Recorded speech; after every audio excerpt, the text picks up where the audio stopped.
आतिशी जी, उनकी बातों का भी जवाब दीजिए। जो गौरव भाटिया जी पूछ रहे थे उसका भी बार बार इनका आरोप है कि आपने इस एक्साइज पॉलिसी को, इस आबकारी नीति को आपने वापस क्यों लिया। और सवाल नंबर 2, अगर आप सिलसिलेवार ढंग से गिना सके, क्योंकि ये बीजेपी के तमाम नेता पूछते हैं कौन कौन सा नया स्कूल खुला है, अगर एड्रेस बता दें। कमरे जोड़ने की बात नहीं, स्कूल अगर कोई नया खुला है तो वो बता दें।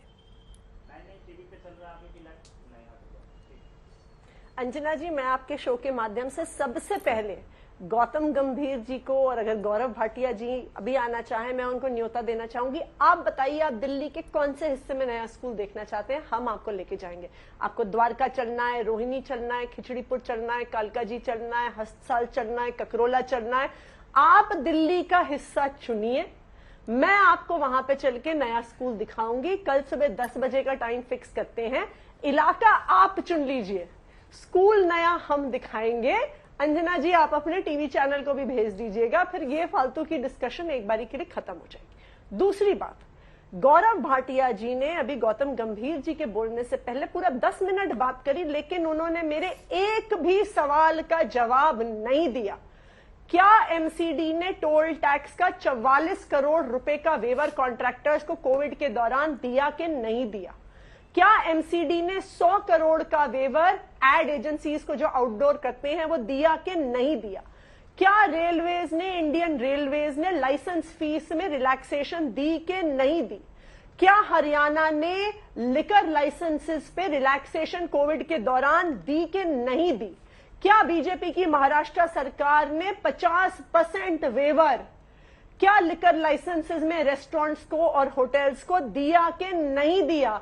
बताएं गौरव भाटिया, इन सारे राज्यों में आपकी सरकार है। मैं आपको चैलेंज कर रही हूं, बताइए अगर इसमें से कोई एक फैक्ट भी गलत है तो फिर मैं बताऊंगी। ठीक, आपको भी पता है कि ये जो सारे क्वेश्चंस आप गिना रहे हैं, कोई एक चीज इलीगल नहीं है, लेकिन पहले इस बात का जवाब दीजिए कि क्या आपकी सरकारों ने कोविड के दौरान इन सारे कॉन्ट्रैक्टर्स को वेवर दिए कि नहीं दिए, लाइसेंसेस में वेवर और रिलैक्सेशन दिए कि नहीं दिए? चाहे एमसीडी है, चाहे हरियाणा है, चाहे महाराष्ट्र है, चाहे कर्नाटका है, बताइए। चारों मैं पूछती हूँ, लेकिन उससे पहले आबकारी नीति क्यों वापस ली, ये इस पर जवाब नहीं दिया आपने आतिशी जी।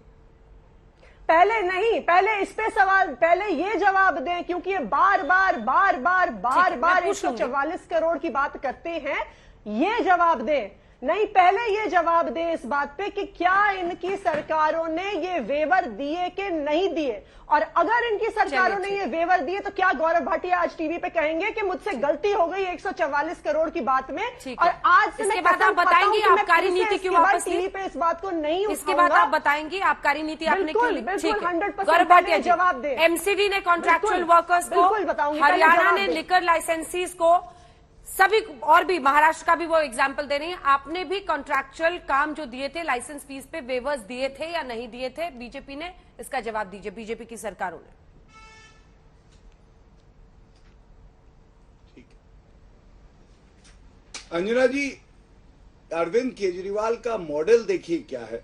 इन्होंने मुझसे सवाल पूछे, अरविंद केजरीवाल नहीं, आप बिक्री बढ़ गई, बात करिए। अरविंद केजरीवाल को छोड़ दीजिए, आप गौरव जी अपनी सरकारों की बात कीजिए। अंजना जी, इनको कहिए जवाब दे। आतिशी जी वो जवाब ही दे रहे हैं ना, अब ऐसा नहीं हो सकता ना कि A-B-C जवाब दे, एक एक करके ना उनको अपनी बात कैसे जवाब दूंगा, ये भी आप ही तय जवाब नहीं मिला। आपने पिछली बार भी बोला था FIR पे, उन्होंने बात की ना FIR में क्या क्या आया है, जवाब सुन लेते हैं। अगर नहीं आएगा तो मैं उनसे दोबारा पूछूंगी, प्लीज इसको शाउटिंग मैच नहीं बनाते, एक बार जवाब सुन लीजिए, नहीं आता है आप फिर से पूछिएगा। गौरव जी, आपने वेवर्स ऐसे दिए हैं नहीं दिए हैं, इस पर आपका स्पष्ट जवाब। मैं अंजना जी उत्तर दूंगा, लेकिन मैं किस तरह से उत्तर दूंगा ये अरविंद केजरीवाल या आतिशी तो नहीं तय कर सकती हैं। मैं तो अपने तरीके से उत्तर दूंगा और दूंगा जरूर, क्योंकि मैं अरविंद केजरीवाल थोड़ी ना हूं कि भाग खड़ा हूं अगर एक मुश्किल प्रश्न हो या आसान प्रश्न हो। ठीक है, सुनिए, सबसे पहले ये अरविंद केजरीवाल का मॉडल है जिसमें बिक्री तो बढ़ गई शराब की, लेकिन राजस्व कम हो गया। तो ये जो बड़ी बिक्री से तो राजस्व बढ़ना चाहिए था, ये कहां पे आके गया? ये अरविंद केजरीवाल की तिजोरी में गया। अब जो इन्होंने सवाल उठाया है, अंजना जी एक बात आप समझिए, GNCTD एक्ट है जो दिल्ली की सरकार को गवर्न करता है। आपको मालूम है लेफ्टिनेंट गवर्नर ने ये शिकायत करी है और इसमें कहा है कि उनसे कोई अनुमति नहीं ली गई है, और ये अनुमति इसलिए नहीं ली गई कि ये पहली बार है कि आबकारी नीति जो ठेकेदार है वो बैठ के मनीष सिसोदिया के साथ बना रहे थे। और अगर इनको लगता है कि भारतीय जनता पार्टी की किसी सरकार ने कहीं वेवर दिया है, इन्होंने 2-3 उदाहरण दिए, आप न्यायालय जाइए, कंप्लेंट करिए। मैं आपको बता रहा हूं सर्वोच्च न्यायालय और उच्च न्यायालय के पास ये क्षेत्राधिकार है कि वो सीबीआई जांच आदेशित कर सकती है, जिसका सरकार से कोई लेना देना नहीं है।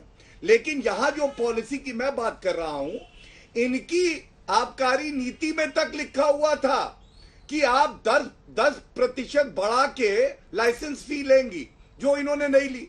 मतलब पहले सिफारिश कुछ हुई, उसको बदला, उसके बाद अपनी ही नीति का जो इनको पालन करना था वो नहीं किया। अब मैं आता हूं बड़ी बात पे। देखिए, अरविंद केजरीवाल अगर ये जानते होते कि उनके मंत्री ईमानदार हैं तो वो कह देते कि हाँ, अगर वो गलत है तो मैं राजनीति छोड़ दूंगा। गौरव जी प्लीज जवाब कोई दे बात दीजिए। नहीं, आतिशी जी कोई बात नहीं, गौरव जी, आपको हो जवाब सकता है तो समझ ना दीजिए। आए। मैंने गौरव पहले जी, भी कहा जवाब था, तो दीजिए पहली ना, कक्षा प्लीज। की स्टूडेंट है, पहली कक्षा के स्टूडेंट को हाँ सुनिए। या ना में आतिशी जवाब जी, दे अच्छा दीजिए नहीं ना। लगता। आप दर्शक हाँ या आपको ना देख में रहे हैं। जवाब दे दीजिए। क्या एमसीडी में दर्शक 44 करोड़ अंजना की जी, प्लीज आ फीस जाइए। अंजना जी, इनको कॉन्ट्रैक्टर्स चुप की, कराइए, ये टोल गलत तरीका है। कॉन्ट्रैक्टर्स की वेव नहीं, ऑफ की ये कि गलत नहीं तरीका की? है। ठीक है।